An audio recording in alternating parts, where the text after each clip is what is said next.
The expensive fountain pen felt foreign between my trembling fingers. Heavy, cold, like it knew the weight of what I was about to do. The mahogany conference table stretched between us like an ocean, polished to such a shine I could see the distorted reflection of my face. Pale, hollow-cheeked, with dark circles under my eyes that even my carefully applied makeup couldn't hide. Across from me, Dominic sat motionless. Only the slight rise and fall of his broad shoulders beneath his impeccably tailored charcoal suit betrayed that he was breathing at all. His dark hair, usually so perfectly styled, had a single strand falling over his forehead. Even in this moment, I had to fight the urge to reach across and brush it back into place. Old habits. Mrs. Russo. The lawyer's voice sliced through my thoughts. Not Elena. Not even Ms. Petrov, my maiden name that I would soon reclaim. Mrs. Russo, a title I'd worn like a crown and a collar for 5 years. If you could sign here, please. The scratch of Dominic's pen against paper echoed in the cavernous room, as he signed his name with the same confidence he did everything else. No hesitation. No regret. He slid the document toward his lawyer without looking at me once. 3 armed men stood silently along the walls, Dominic's security detail. Everyone in the room pretended they were normal accessories for a divorce proceeding. I knew better. I'd learned what those bulges under designer jackets meant during my years as Dominic's wife. When I'd met Dominic 5 years ago, I was just a waitress at La Stella, a high-end restaurant downtown. He came in every Thursday, always requesting my section, always leaving tips that exceeded my weekly pay. I thought he was just another wealthy businessman. Mysterious, yes. Dangerous, perhaps, in the way all-powerful men carried an edge of danger. But I had no idea what dangerous truly meant until I was already wearing his ring. Elena. My name and his voice still sent electricity down my spine, even now, even here. It was the first word he'd spoken directly to me in months. Your turn. The leather chair creaked as I leaned forward. The pen wobbled between my fingers, hovering above the signature line. The familiar scent of his cologne, sandalwood and something uniquely him, drifted across the table, flooding me with memories I'd fought so hard to suppress. Our wedding day. His hands, always so steady, trembling slightly as he slid the ring onto my finger. The first time I saw him truly angry, when one of his men disrespected me, the cold, terrifying calm before violence erupted. The night I discovered what his business empire truly entailed, hidden in a locked room in our mansion. The morning I found the bloodstain on his shirt that he couldn't explain away. The first time I tried to leave. The way the doors suddenly locked themselves. The way my passport disappeared. The way he looked at me. Not with anger, but with something worse. A possessive determination that said, "What's mine stays mine." "Is there a problem?" his lawyer asked, his voice dripping with impatience. I looked up, first at the lawyer, then at Dominic. For the first time that day, his eyes met mine, dark, impenetrable, like looking into the depths of the ocean at midnight. There was something there, a flicker of the man I'd fallen for before I knew what he was. Before I became a prisoner in a golden cage. My chest tightened, heart hammering against my ribs so violently I was certain everyone could hear it. The words rose up my throat, dangerous and unstoppable, before I could swallow them back. "There's something you should know first." The room went still. Even the bodyguards shifted their weight almost imperceptibly. Dominic's jaw tightened. "We can discuss property arrangements after the signing. My offer is already more than generous." The lawyer nodded, eager to conclude our business. "Mrs. Russo will receive the apartment in Manhattan, the summer house in the Hamptons, and the agreed-upon settlement of... I'm pregnant." The words hung in the air, solid as the walls around us. The lawyer's mouth snapped shut. One of the bodyguards coughed into his fist. Dominic didn't move, not a muscle, not a flicker of his eyelids, but the temperature in the room seemed to drop 20 degrees. "Leave us," he said, his voice quiet yet slicing through the silence like a blade. The lawyer began to protest. "Mr. Russo, I don't think..." Now. Still quiet. Still deadly. The shuffle of expensive shoes against marble floors, the click of the heavy door closing. And then it was just us. Me on one side of the mahogany ocean. Him on the other. The divorce papers between us like a battlefield. You're lying. His voice was controlled, but I knew him well enough to hear the dangerous undercurrent. I reached into my purse, my hands still trembling, and pulled out the 3 positive pregnancy tests I'd taken, along with the doctor's confirmation from yesterday. I slid them across the table, watching as his eyes dropped to them, narrowed, calculating. "It's yours," I said, answering his unspoken question. "There's been no one else. There couldn't be. Not with the constant surveillance. Not with the drivers who reported my every movement. Not with the staff who watched and whispered and kept him informed of my comings and goings." He stood suddenly, his chair scraping against the floor. I flinched at the sound. He noticed. He always noticed every reaction, cataloging weaknesses like ammunition, but for once, he didn't use it against me. Instead, he paced to the floor-to-ceiling windows overlooking the Manhattan skyline, his back to me, hands clasped behind him, the perfect silhouette of power. 3 months, I said to his back. I didn't know until a few weeks ago. I wasn't sure what to do. He turned, his expression unreadable. "And what exactly do you want, Elena?" The question carried layers of meaning. What did I want from him? Money, security, a family, freedom? "I don't know," I admitted. "But I thought you deserved to know before we made this final." He moved with the silent grace of a predator, circling the table until he stood beside me. I remained seated, fighting every instinct to shrink away. He reached down, one finger tracing the line of my jaw, so gently it could almost be mistaken for tenderness if I didn't know better. "My child," he said, the words somewhere between a statement and a question. "My blood." I nodded, unable to speak past the knot in my throat. "And you thought I would just sign this," he gestured dismissively toward the divorce papers, "and let you walk away with my heir?" "It's my baby too," I whispered. His laugh was short and without humor.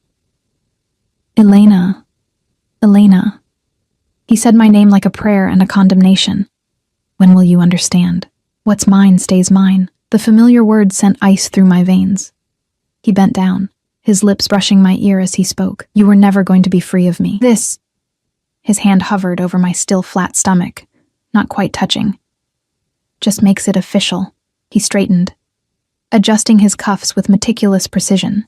The gesture so normal it was jarring in the context of the moment. He pressed a button on his phone, and instantly the door opened, his head of security stepping in. "Marco, Mrs. Russo isn't feeling well. She'll be returning to the estate. Ensure the guest house is prepared for her comfort." His eyes never left mine as he issued the command. "The divorce," I began, "is no longer on the table." He picked up the papers and tore them in half with deliberate slowness, the sound deafening in the quiet room. "We have much to discuss, but not here. Go with Marco. Rest. We'll talk tonight." It wasn't a request. With Dominic, nothing ever was. Marco stepped forward, his expression sympathetic but firm. I'd always liked Marco, as much as one could like their jailer. He, at least, had been kind during my darkest moments in the Russo household. I stood on unsteady legs, gathering my purse, my dignity. "This changes nothing," I said, finding a fragment of courage. "I still want out." Dominic's smile was slow, confident, terrifying in its certainty. "No, my love. This changes everything." He gestured to my stomach. "That is a Russo. And Russos stay together, always." As Marco led me toward the door, Dominic called out one last time. "Elena." I paused, not turning. "Don't make the mistake of thinking you can run. Not now. Not ever again." The threat hung in the air, wrapping around me like chains. I had thought, foolishly, desperately, that I was walking toward freedom today. Instead, I had sealed my fate with 2 words. I was carrying the one thing Dominic Russo valued above all else, legacy, and I knew with bone-deep certainty that he would burn the world to the ground before letting his child, or the woman carrying it, slip from his grasp. As the elevator doors closed, separating me from his penetrating gaze, I pressed my hand to my stomach. What had I done? What would become of this innocent life, born into Dominic's dark world? And what would become of me, now that I'd given him the ultimate reason to never let me go? The drive back to the estate passed in a blur of city streets, melting into suburban landscapes. and finally into the exclusive enclave where Dominic's mansion stood like a fortress. Tall wrought iron gates swung open as our car approached, security cameras tracking our movement with mechanical precision. The sprawling grounds, meticulously maintained gardens, marble fountains, and hidden security measures had once impressed me. Now they represented the boundaries of my gilded prison. Marco drove in silence, occasionally glancing at me in the rearview mirror with an expression I couldn't quite decipher: concern, pity. Or was he just making sure I didn't try anything foolish? "He'll calm down," Marco finally said as we approached the circular driveway. "Give him time," I almost laughed. In the 5 years I'd known Dominic Russo, calm had never been his natural state. Controlled, calculated, coldly furious, yes. But calm? That was just the surface. The mask he showed the world while rage or determination or obsession boiled beneath. The car stopped in front of the guest house, a small 3-bedroom residence separate from the main mansion, where I'd been living for the past 2 months since I'd asked for the divorce. My first attempt at creating distance, at breathing air untainted by his presence. "Rosa left some food for you," Marco said, opening my door. "And the doctor will be here at 6. I froze halfway out of the car. "Doctor?" "I don't need a doctor. I just saw one yesterday." Marco's expression remained neutral. "Mr. Russo's orders. Just a checkup. Just a checkup. Just a confirmation." Just Dominic asserting control, making sure I wasn't lying, ensuring his property, both me and the child I carried, was in perfect condition. "Tell him I'm not a broodmare to be examined at his convenience," I said, the words sharper than I intended. A flash of sympathy crossed Marco's weathered face. "Elena," he said, dropping formalities for once. "Choose your battles wisely." It was the closest he'd ever come to giving me personal advice. The warning in his tone made my retort die in my throat. Marco had worked for Dominic for 15 years. He'd seen what happened to those who defied him. The guest house felt different somehow as I entered, as if the space itself knew its temporary nature was now revoked. My suitcases, packed that morning in preparation for my new life, stood by the door like abandoned dreams. I kicked off my heels, feeling the cool marble floor beneath my stockinged feet. The quiet was deafening after the tension of the conference room. I moved through the living room to the bathroom, avoiding my reflection in the mirror as I splashed cold water on my face. When I finally looked up, mascara tracks ran down my cheeks, my carefully applied makeup dissolving under the weight of unshed tears. "Don't," I told my reflection. "Don't you dare break now." A knock at the door startled me. Had Dominic come already? My heart raced as I hastily dried my face and smoothed my hair. But it was Rosa, Dominic's housekeeper, a kind-faced woman in her 60s who had been with the Russo family since Dominic was a boy. "I brought you some tea, mija," she said, her accent thicker when she used terms of endearment.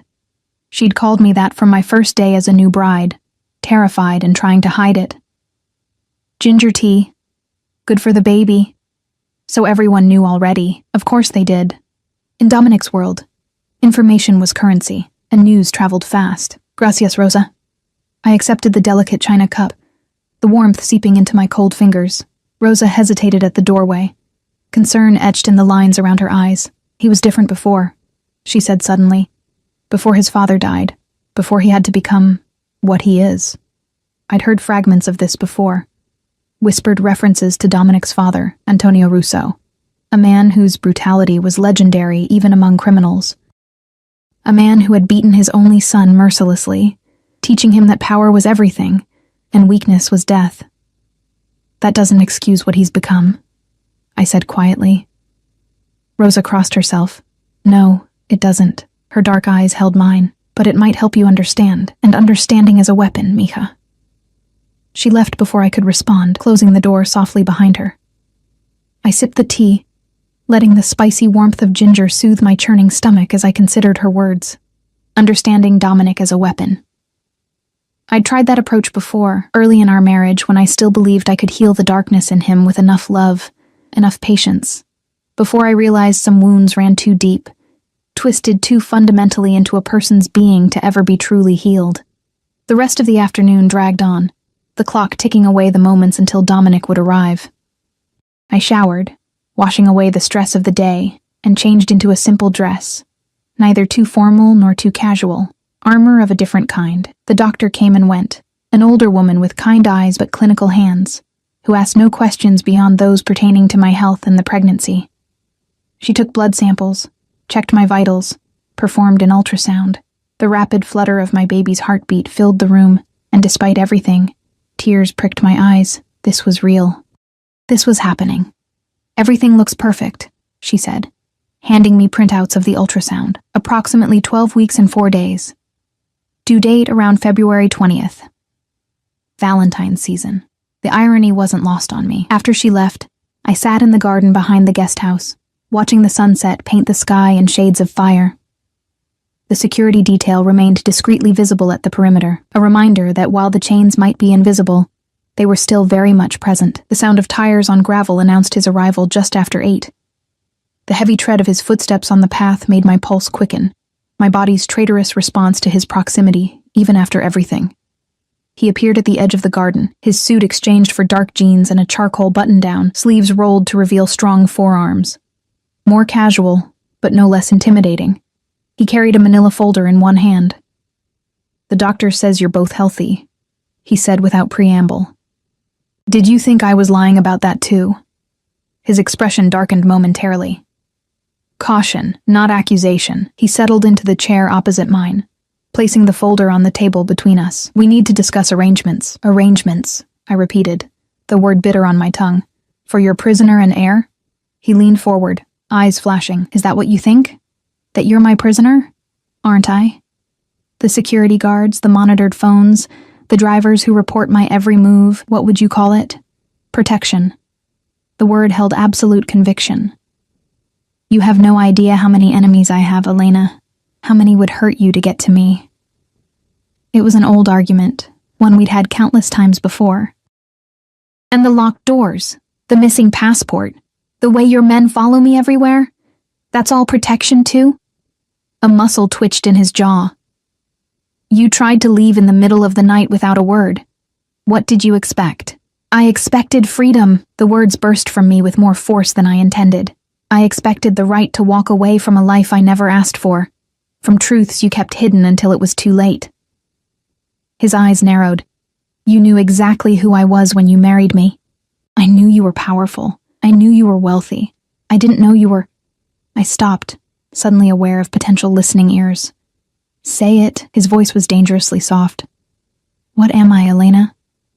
I met his gaze unflinchingly. "A criminal. A man who hurts people, who controls them, who thinks owning something is the same as earning its loyalty." Something flickered across his face. Pain, perhaps, if I believed him capable of it, but it was gone so quickly I might have imagined it. He opened the folder, pulling out several documents. "These are my terms." Terms. Another bitter word. "You'll move back into the main house this weekend. Your old rooms are being prepared.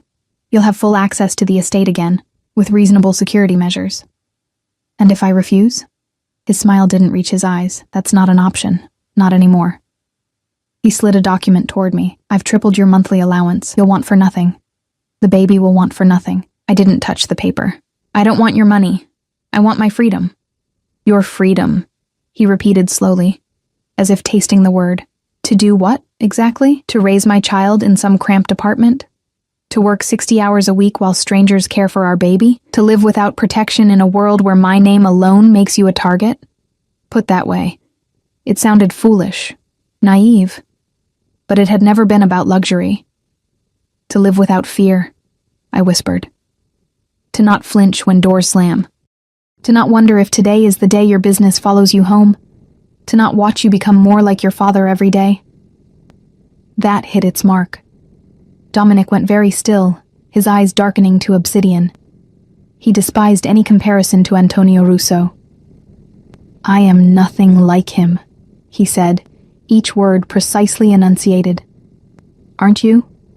The control, the rage just beneath the surface, the way everyone around you walks on eggshells." I leaned forward. "Your father ruled by fear." "What do you rule by?" "Respect," he snapped. "Fear and respect aren't the same thing." He stood suddenly, pacing the small garden like a caged predator. "You know nothing about my world, Elena. nothing about what it takes to survive in it. Then why keep me in it? Why not let me go? He whirled to face me, and for a moment, I glimpsed the raw emotion he usually kept so carefully contained. Because you're mine. His voice was rough. Because I can't. He stopped, composing himself with visible effort. You're carrying my child, my heir, my legacy. That changes everything. The baby doesn't have to grow up in your world, I said quietly. We could arrange. No. The single syllable was final.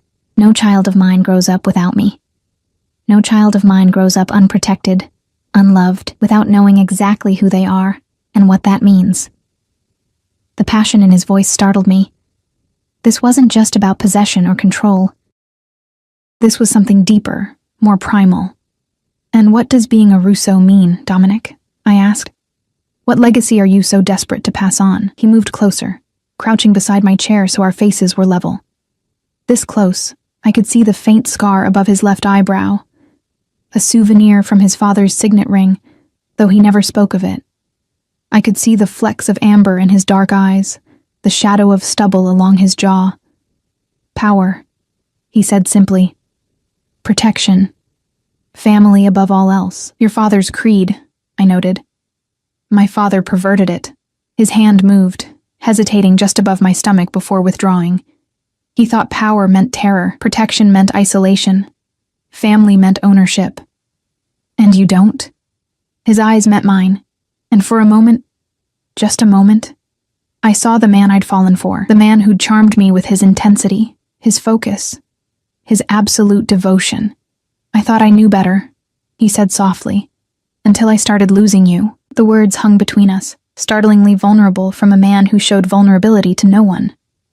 You never had me, I whispered. Not really.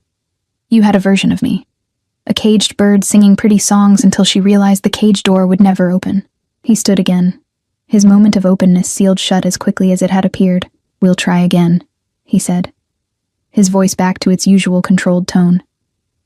For the baby, you'll see that I can be different.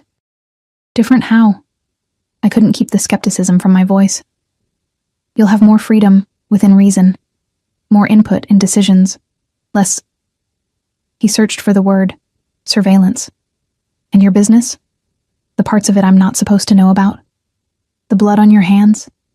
His expression hardened. Some things won't change, Elena, can't change. But they can be kept separate from our family life. From you and the baby. It was a concession, small as it was, more than he'd ever offered before. I need time, I said. Time to think. Time to... I gestured vaguely, encompassing the chaos of the day, the pregnancy, the future stretching before me like uncharted waters. He nodded once, decisive.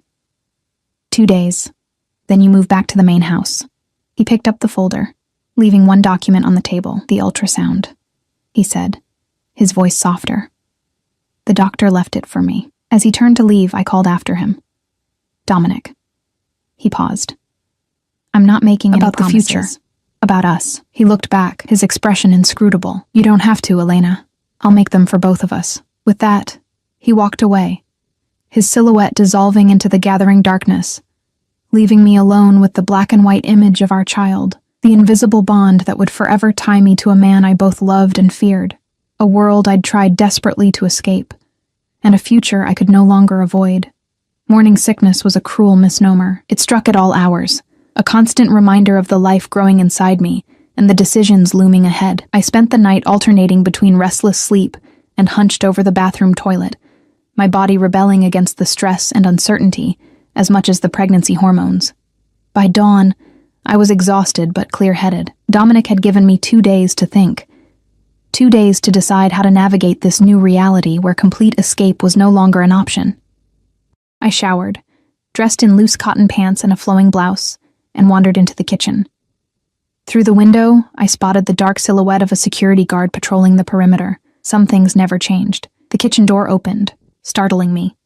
It was Rosa, carrying a basket of freshly baked bread and ginger cookies that filled the room with their spicy sweetness. You need to eat, she said, setting down the basket and immediately filling the kettle for tea. It wasn't a question. I'm not hungry, I replied, but sat at the kitchen island anyway, knowing resistance was futile when Rosa was in caretaking mode. "The baby is hungry," she countered, placing a plate before me. Even if you don't know it, I nibbled a cookie, surprised when my stomach didn't immediately reject it. Rosa worked silently, preparing a proper breakfast of scrambled eggs and toast, moving around the kitchen with the familiarity of someone who had been feeding the Russo household for decades. "He came to see me last night," she said suddenly. "After he left you." I looked up, curious despite myself. "Dominic, what did he want?" "To know what you liked to eat when you first came to the house. What made you happy?" She set the plate of eggs before me. "He's trying, Elena." I stared at the food, a lump forming in my throat. It was such a small thing, remembering what foods had comforted me when I was a new bride, terrified and overwhelmed by the world I'd married into. Yet somehow, it pierced through my defenses. "Trying isn't enough," I said quietly. "Not after everything." Rosa sighed, her weathered hand smoothing her apron. "When I first came to work for the Russos, Antonio, Dominic's father, was still alive. That man."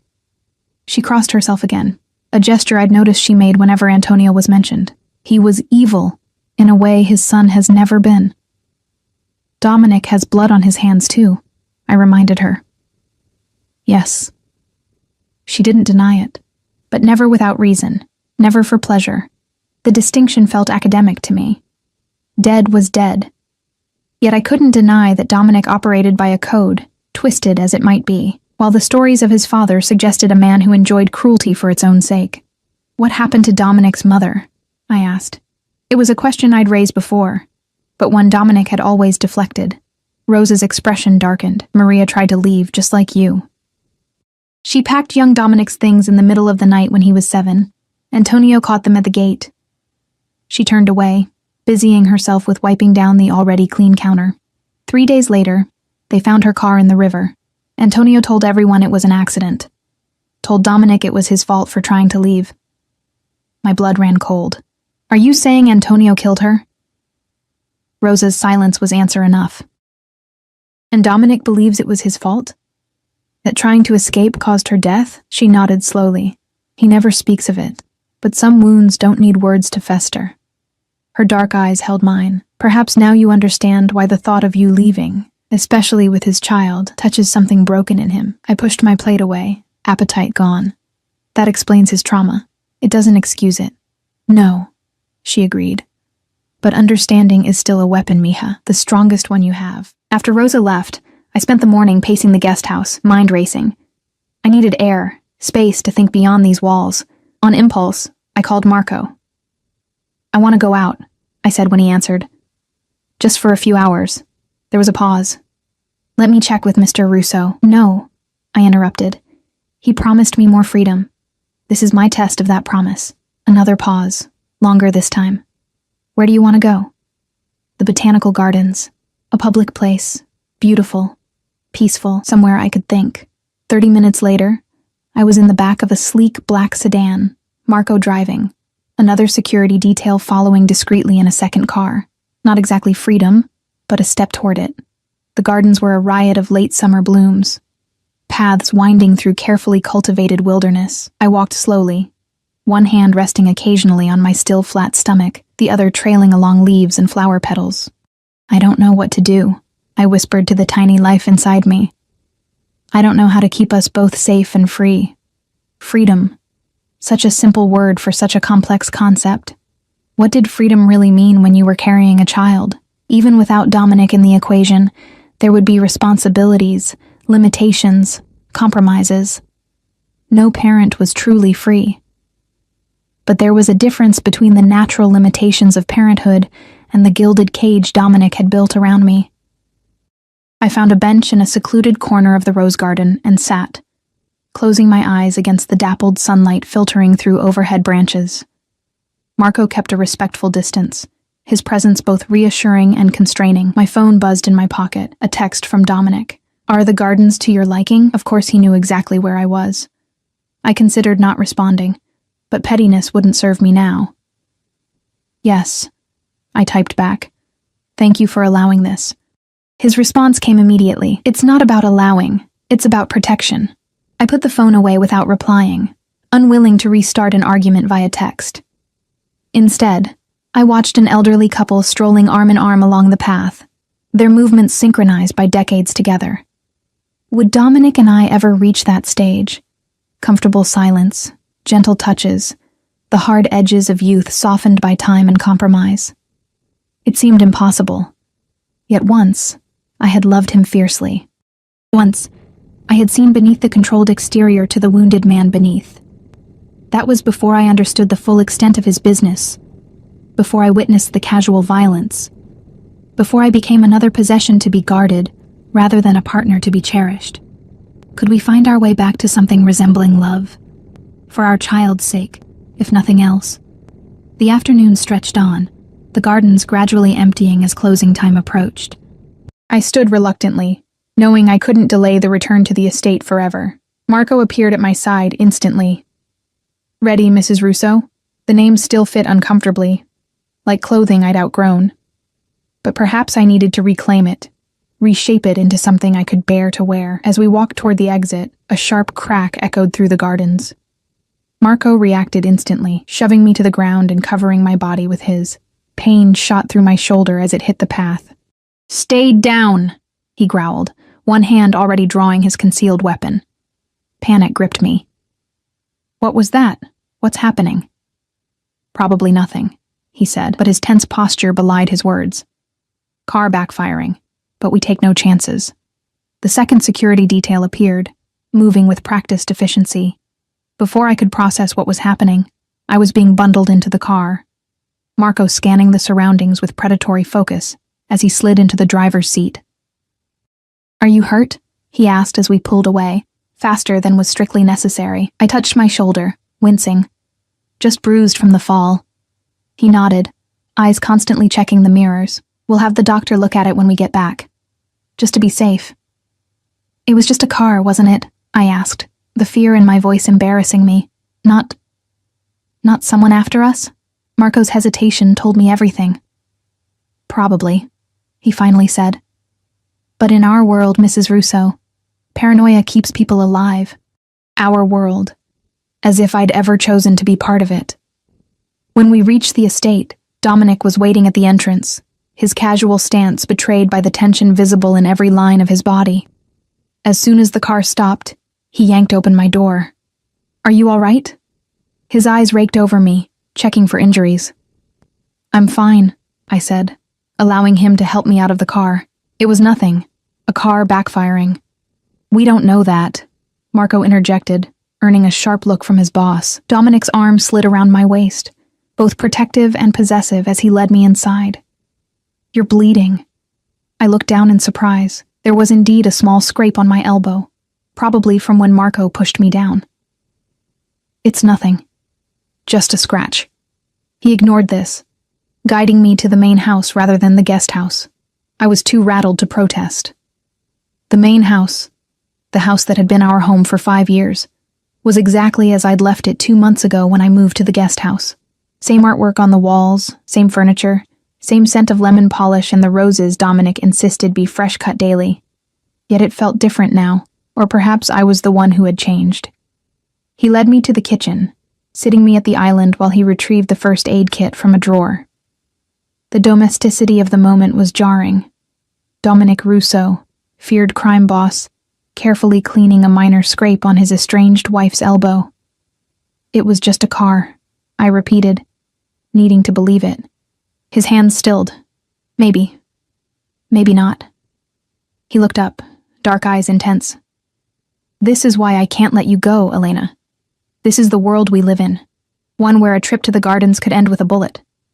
"Most people don't live in that world," I countered. "We do." He finished bandaging my elbow. "I do. And by extension, so do you and our child. It doesn't have to be this way." He laughed, a sound without humor. "You think I can just walk away? That I can erase 20 years of history, of connections, of enemies?" He shook his head. "There's no retirement plan in my business, Elena. No clean slate." The finality in his voice chilled me. It was true.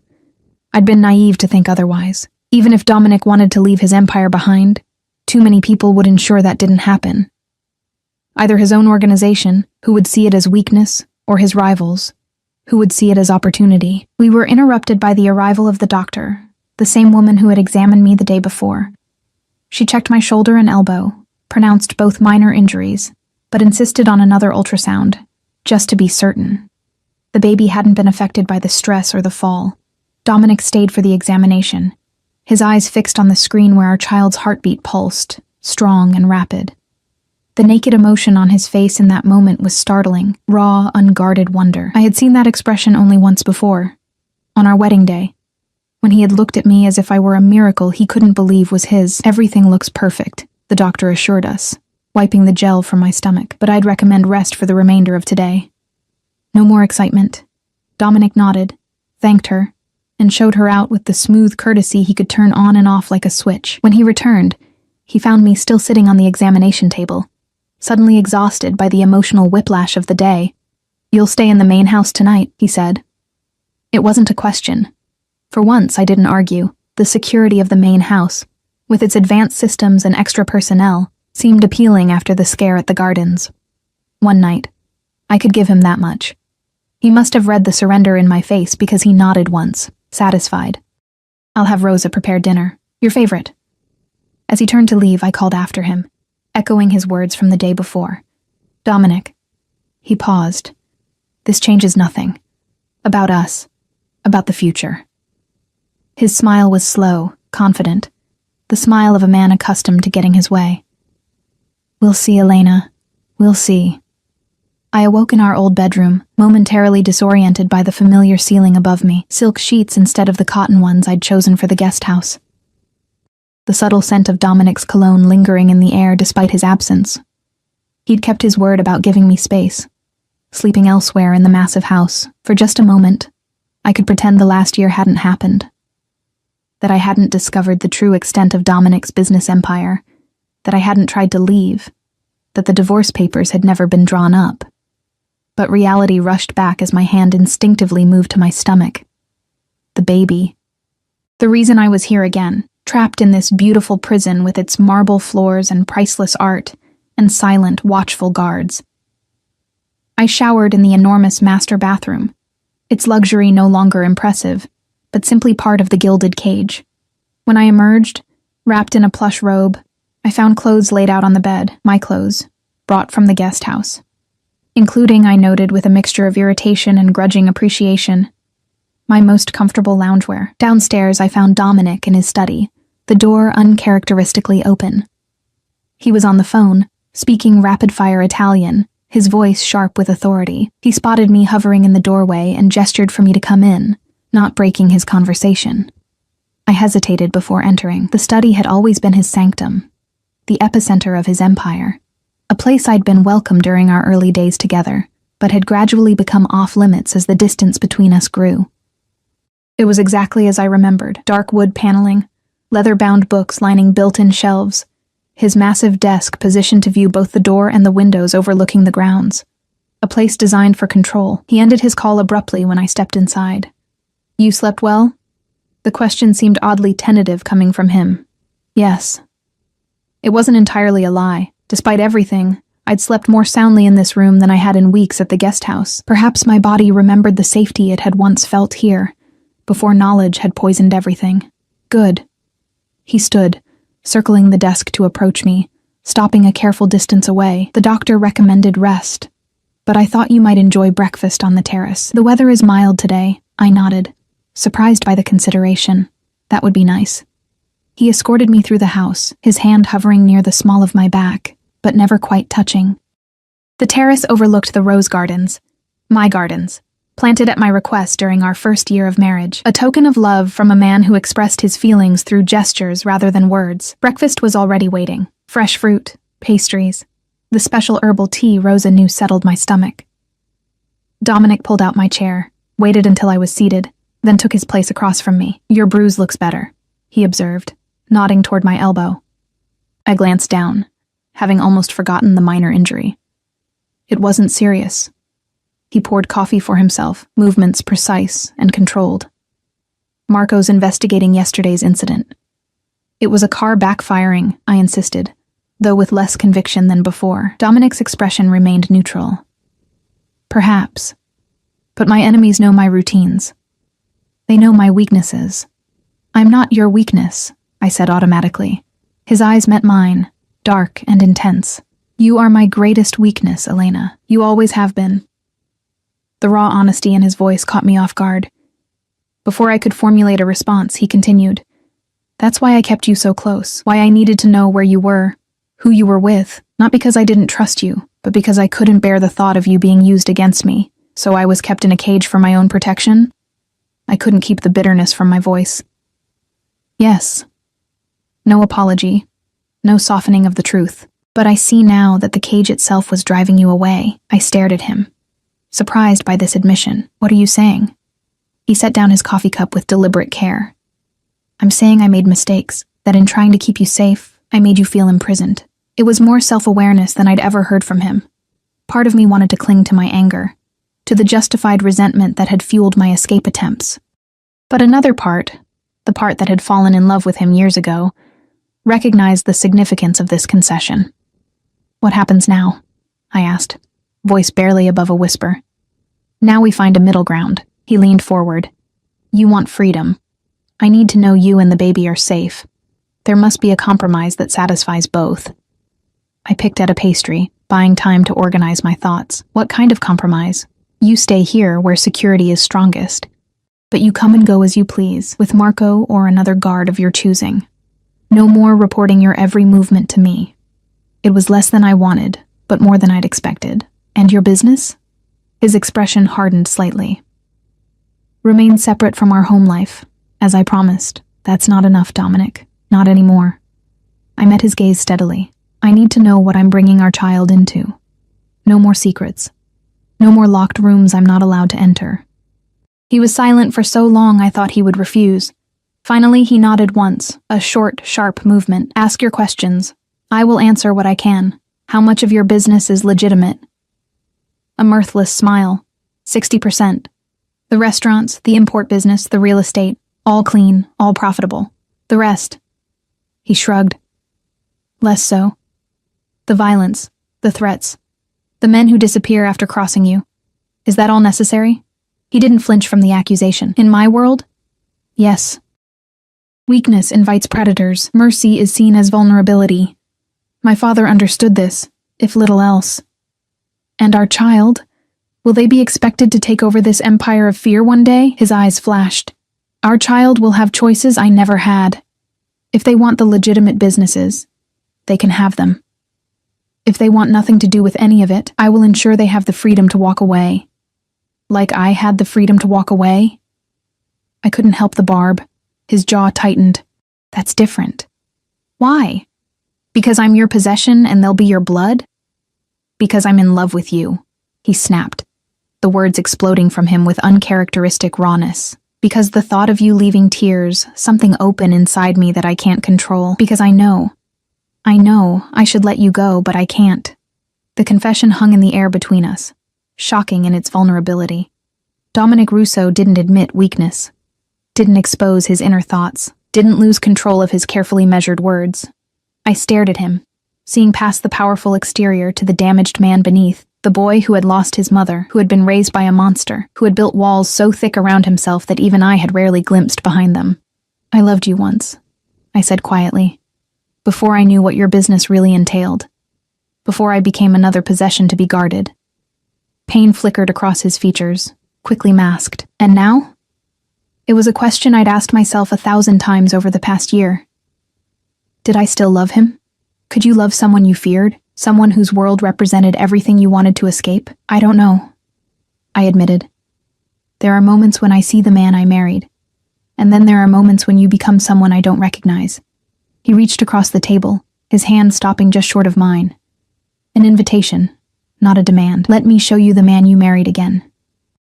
Let me prove that I can change. I hesitated before placing my hand in his skin warm against my palm.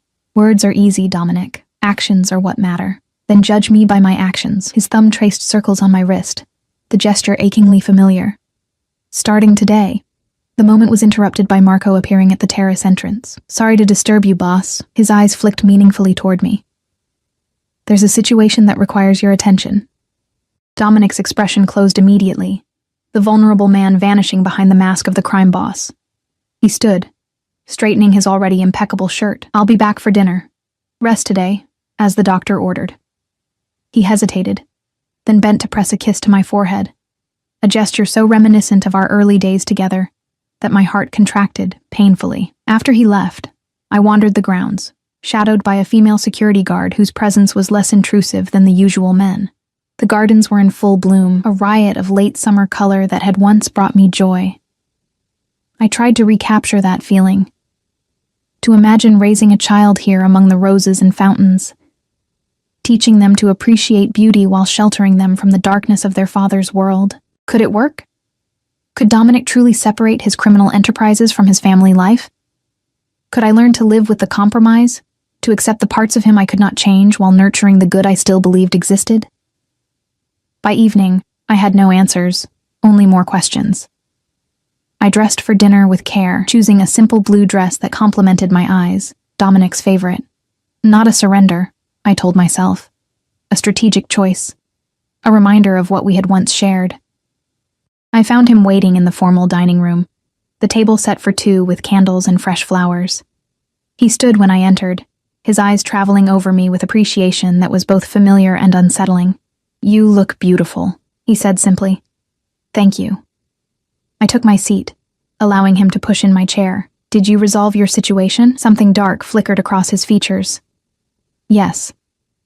I didn't press for details, not yet ready to confront the reality of his other life. Instead, we ate in relative silence, the tension between us charged with unspoken words and complicated history.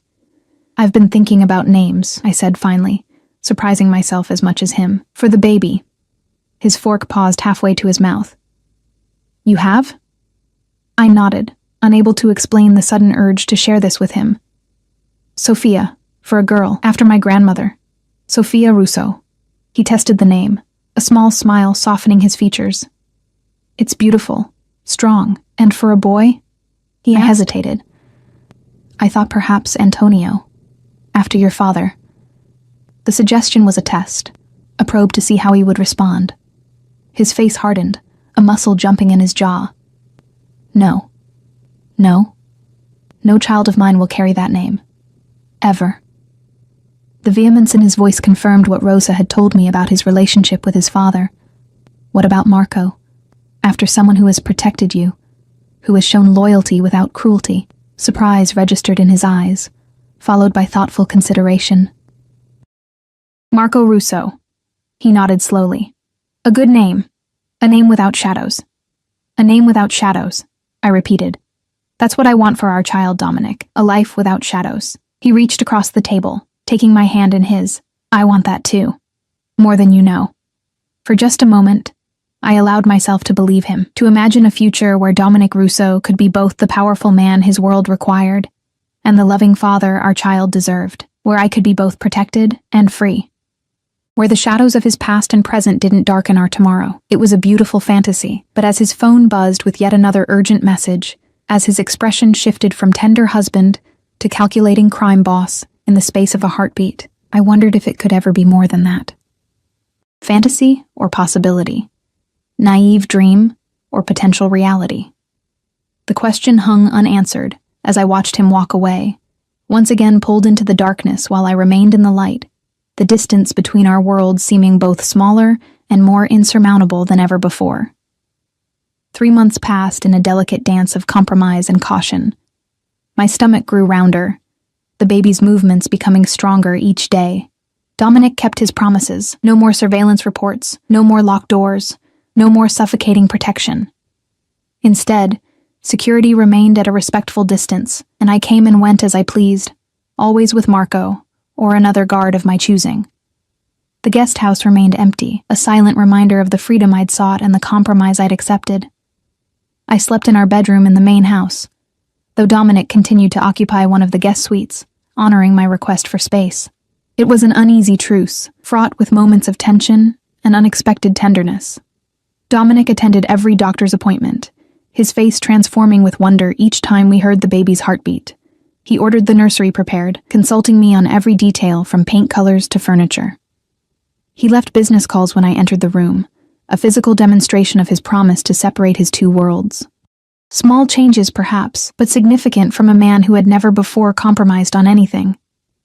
Today was the 6-month scan, the appointment where we would learn the baby's sex. Dominic paced the doctor's waiting room while I sat calmly, one hand resting on my prominent belly. "You're making me dizzy," I said finally, patting the chair beside me. "Sit down." He complied, though his leg continued to bounce with nervous energy. "What if something's wrong?" he asked, voice low enough that only I could hear. "Nothing's wrong," I assured him. "Every checkup has been perfect." He nodded, but the worry didn't leave his eyes. My mother had complications with me. It was the first time he'd voluntarily mentioned his mother, a gift of trust I hadn't expected. "Medical care has advanced since then," I said gently, "and I'm healthy. The baby is healthy." Before he could respond, the nurse called my name. Dominic helped me up, his hand at the small of my back as we followed her to the examination room. The ultrasound technician was cheerful and efficient, spreading the cold gel on my exposed belly, ready to find out if you're having a boy or a girl. I glanced at Dominic, whose attention was fixed on the screen. "Yes," I answered for both of us. "We're ready." The image on the screen shifted as the technician moved the wand, the black and white shadows gradually resolving into recognizable shapes.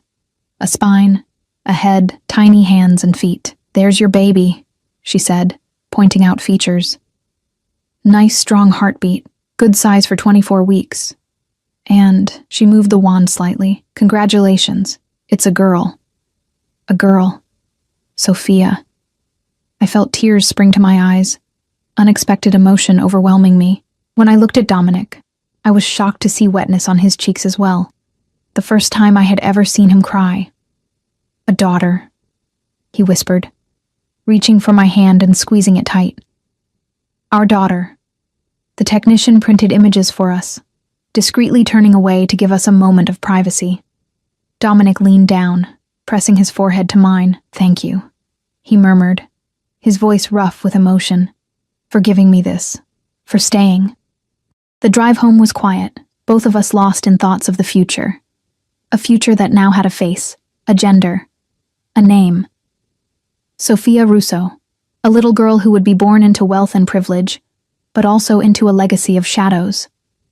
As we turned through the estate gates, Dominic broke the silence. "I've been thinking about what you said, about a life without shadows for our daughter." "And?" He parked in front of the house, turning to face me. "I've started the process of divesting from certain aspects of my business." I stared at him, hardly daring to believe what I was hearing. "What does that mean exactly?" "It means I'm separating completely from the illegal operations, turning control over to trusted lieutenants while maintaining ownership of the legitimate businesses only." "Is that even possible?" I couldn't keep the skepticism from my voice. "You said yourself there's no retirement plan in your world." His expression was grimly determined. "It's complicated, dangerous even, but not impossible." He took my hand. "It will take time, maybe years to fully extract myself, but I've started the process." "Why?"